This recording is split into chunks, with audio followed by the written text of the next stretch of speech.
One of the questions I ask my content coaching clients when we start working together is how many posts they will commit to creating every week on their primary platform.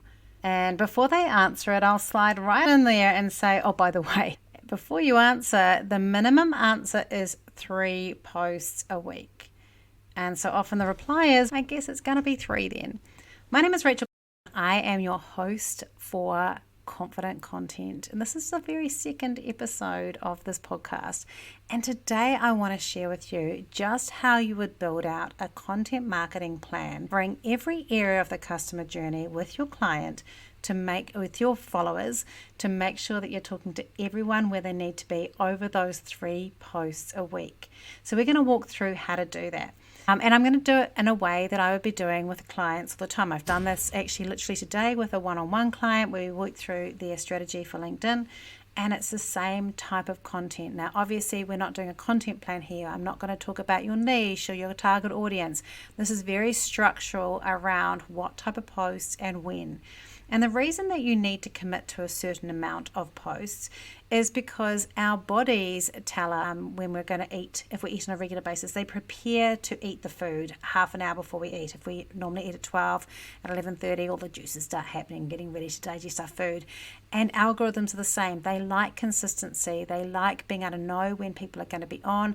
They start preparing everything for you to turn up, and it helps your posts do better. Plus, if you are consistent, you're sharing a consistent messaging around the fact that you're trustworthy and you're reliable. There's all these little innuendos around having regular content.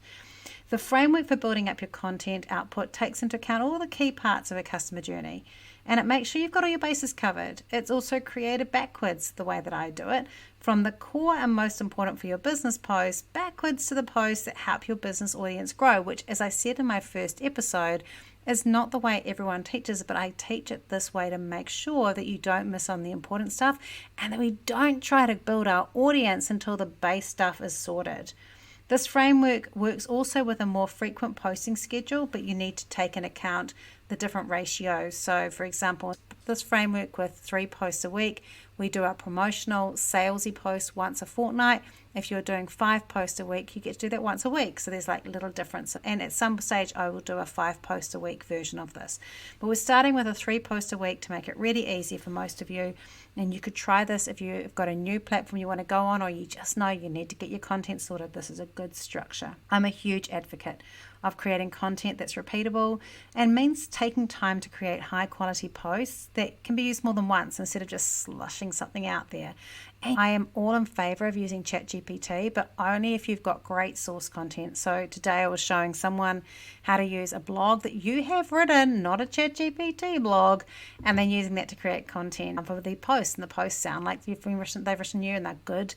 That can be done. That's a very good way of doing it. But I do think for some of these core posts, not using ChatGPT and really tapping into your own voice, and it doesn't have to be an amazing voice, as long as it's your real voice, will really help.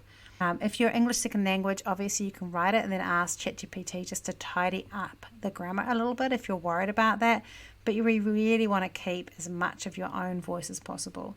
So if you're struggling with what types of posts you need to create, how to get the mix right, and get all those important sales and leads, this is the perfect podcast episode for you. Episode 2 of Confident Content, Creative Content. Did I say that before? Episode 2 of Confident Content. It always helps, I think, when you've got a podcast to really get the name right. At least I know my name. It's Rachel Klaver and I'm your host. And I'm really looking forward to do this with you. So let's get started. All right. So we're starting with this idea that we're going to schedule 3 posts a week. And before we do this, I have some things that I make you do first. So if you were a coaching client with me, there are 2 things that I'm going to make you do before you start doing this posting. If you've already got an email list, and we'll be talking about this a lot in the weeks to come, but if you've already got an email list, I make you start with an regular email marketing this first, because your community that have chosen and trusted you enough with their email should come first. So even if that means you take some breaks off posting, that you don't start next week, I want you to focus on getting your email sorted. Now, if you don't have an email list or that is sorted, the next step is, if you don't have a lead magnet or a lead generation on your website, and that you can also add to your bio links on whatever platform you're in. If you don't have that with a accompanying email nurture sequence, then I also say you've got to do that first, because that's going to collect emails and build the audience. So those are the two things that I always go, look, that has to happen first, because those are the things that are bringing people in closer to the I want to work with you. It is the easiest place to convert someone to sale is through your email list, because they already trust you enough to share with an email. You're building a relationship. We're going to do content, and we'll do some sessions around these emails and what they can be. And we do this a lot, like in my content masterweb, my group coaching. Every 5th week, we go back and do emails and the type of emails you should be doing.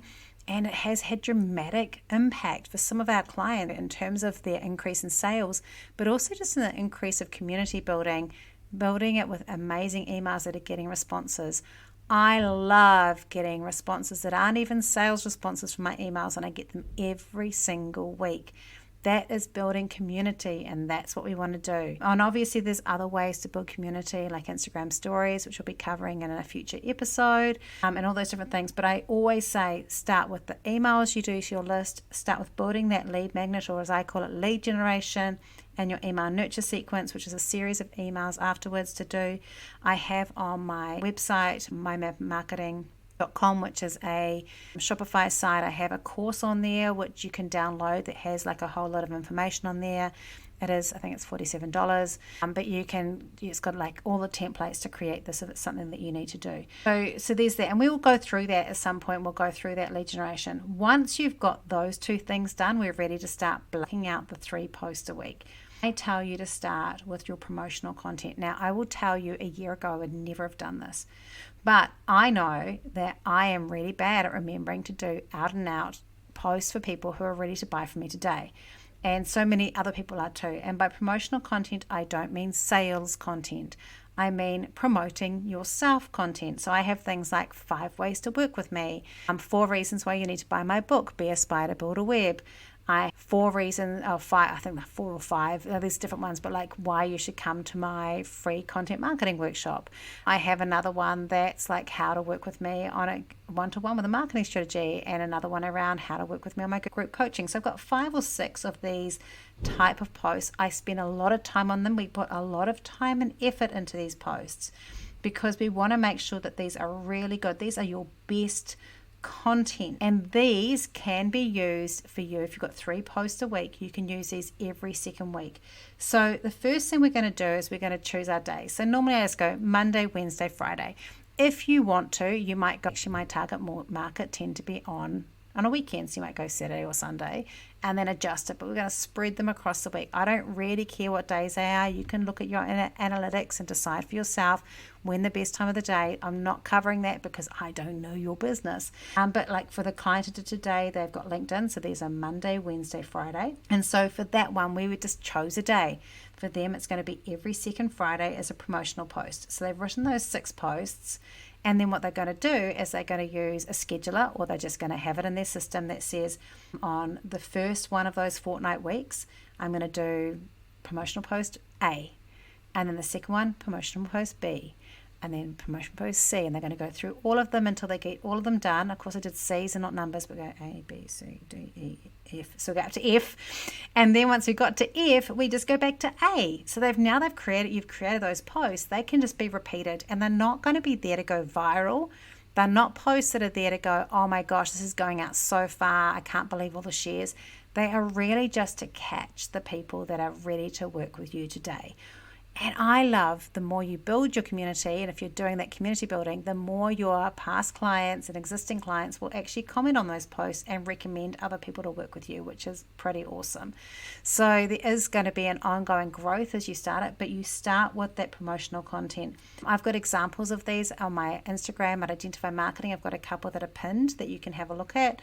On my LinkedIn, I've also got one in the featured section, which I think is about my free content marketing workshop, and I use them. I have once a week, I have one of these that just come and they just rotate round over and over again. So we start with a promotional content. So that's the first type of content, and that is going to be scheduled once every second week. Then we work on the how-to or information content. And so that kind of content there is actually taking a little step up. It's a bit closer to the growth, but it's the easiest stuff to work on from a emotional perspective. And so we can do this once a week. So with the person I work with today, we'd said, okay, that is going to be our Monday. It's our how-to or expert positioning content. And that's content that's showing people that you know what you're talking about. Now, when we come to how-to content, I prefer to teach that you do how-to content that removes objections to them working with you before they work with you. So there might be things in there around stuff that they need to know, like creating a schedule, why it's important to create a schedule, because I don't want to work with people who are not prepared to have a schedule for their content. So I might do a thing like how to do that, like this podcast, right? So that might be a how-to, rather than how to write, how to identify your ideal audience in depth, because that's something I might do with you. So it depends on what it is, but I'm not going to share all my secret sauce necessarily in a LinkedIn post or an Instagram post. I'll share a fragment of it so people get an idea, but not everything that's going to cause me to not be needed, right? So how-to content, you can also do how-to content on how best to work with you. So things like building habits and things like that might be part of that. And then you can do how-to content that benefits people who have worked with you so they can see the transition. But giving them like insight around the nitty-gritty stuff that you do isn't always ideal. If you do, choose several little fragments that you repeat over and over again, but not a whole lot. You can gatekeep, is what I'm saying. You can gatekeep some of that content back. So even with my guests, one of the things that I will say to them is, I really want you to share in depth about this particular topic, but you don't have to share everything. I just want you to share this little bit, because you can gatekeep all the other stuff. That's okay. And it might be that over time, someone else might share another bit that adds to that puzzle, but that's not taking away from that other expert. So yes, a how-to content, and you're going to do that once a week.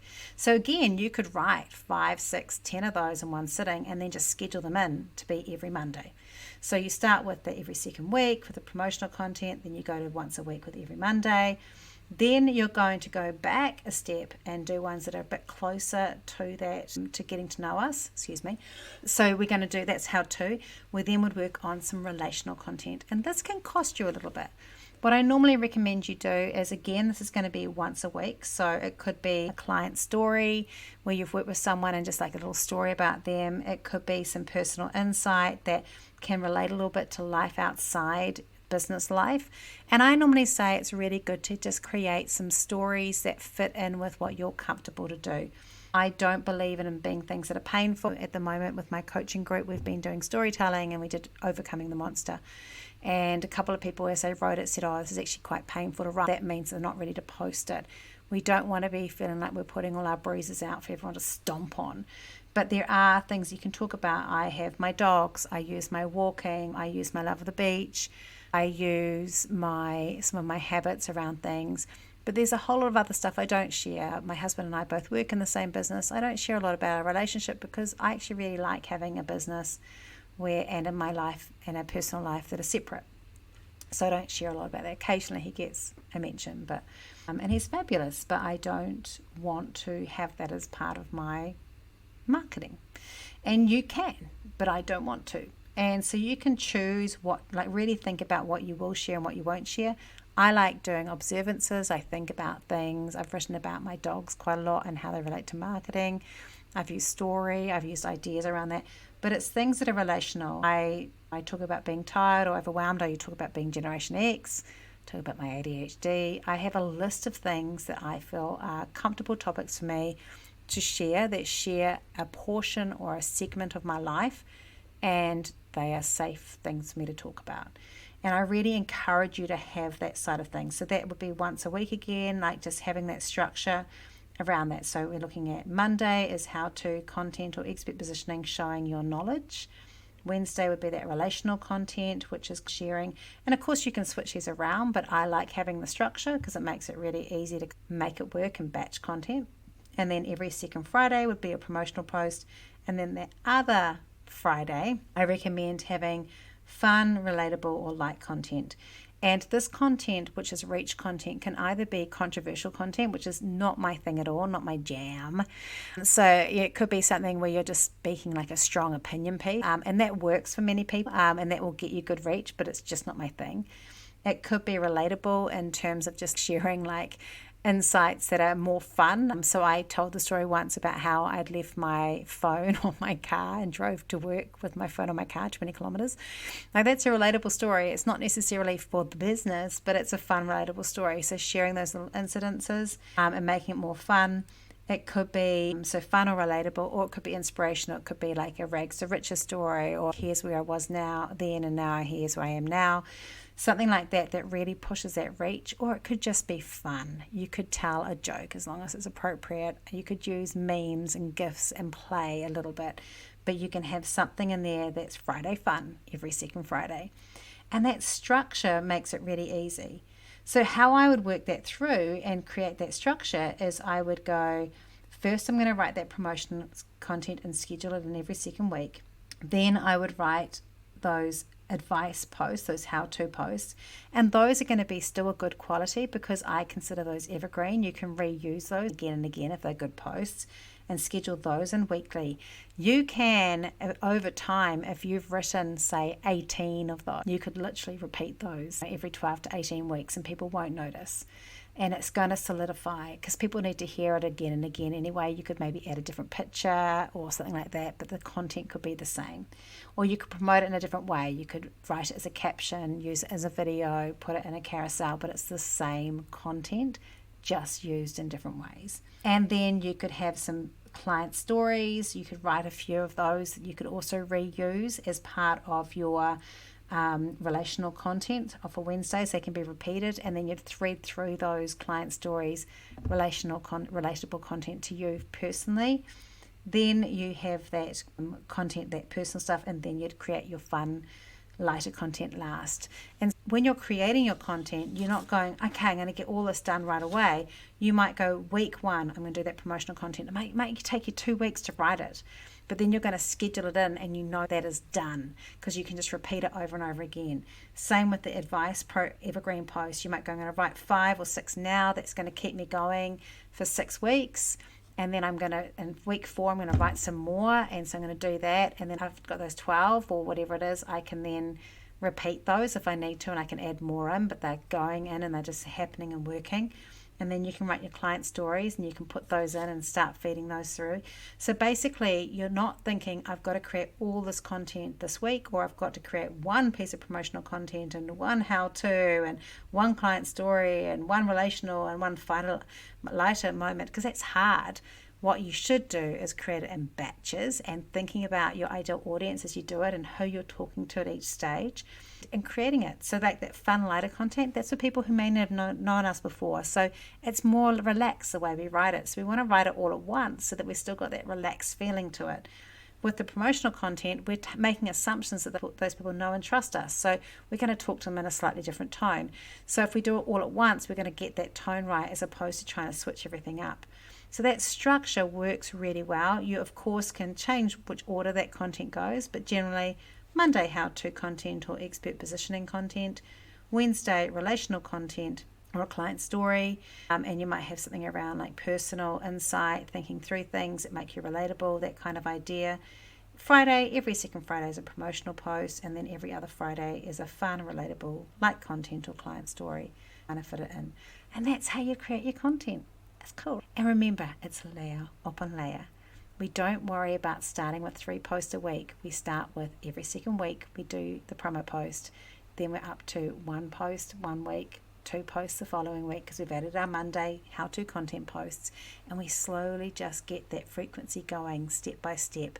It will be okay. No one's going to judge you. No one will notice. And before you know it, you've got your 3 posts a week. It's sustainable. It's good. And you've become more confident in your content. I hope this has helped you. I hope this has helped you think about how you could structure your content. This is exactly how I do it. I have a bit more of a complex version of this, but this is exactly how I create my content and create structure for me. And I have set days for different types of content. I write it all in batches, and then I just get someone to schedule it in for me because I'm at that stage. And this has made it so much more possible to reuse content. It's made it more possible to have structure. I've been doing what I call deep learning content since February of this year, and I can repeat that content at any stage now and people will not notice. If they've read it before, they'll feel oh, it's familiar. Remember, most of the time our whole audience don't see the content, so we can repeat it. And it's just going to make my life easier. And I spend time doing good content that I'm happy to repeat because that's good. For some of you, it'll take a long time to write one post, but you'll get better at it. And if you listen to future episodes, I have a post writing formula that can help you create those posts as well, which will make it easier. If this has been helpful, I would love it if you rated and reviewed this podcast. That helps people trust it. And as it's a brand new podcast, I really need your help to do that. Please also share it with other business owners that you think would be valuable for them. Tell them that Confident Content is a good podcast to listen to. And if you hate it, feel free to keep that to yourself or send me a private little DM, but you don't tell anybody else. Also, you can come and check out me on Instagram and on Identify Marketing and also on LinkedIn. I'm also on TikTok on I am Rachel Klaver if you want to do that. I'll have to get back into my TikTok posting. And you can come and be part of the Map It Marketing group on Facebook. There's a link to it in the show notes. It's been a real pleasure, and I look forward to sharing more content with you next week on Confident Content. Have a great week.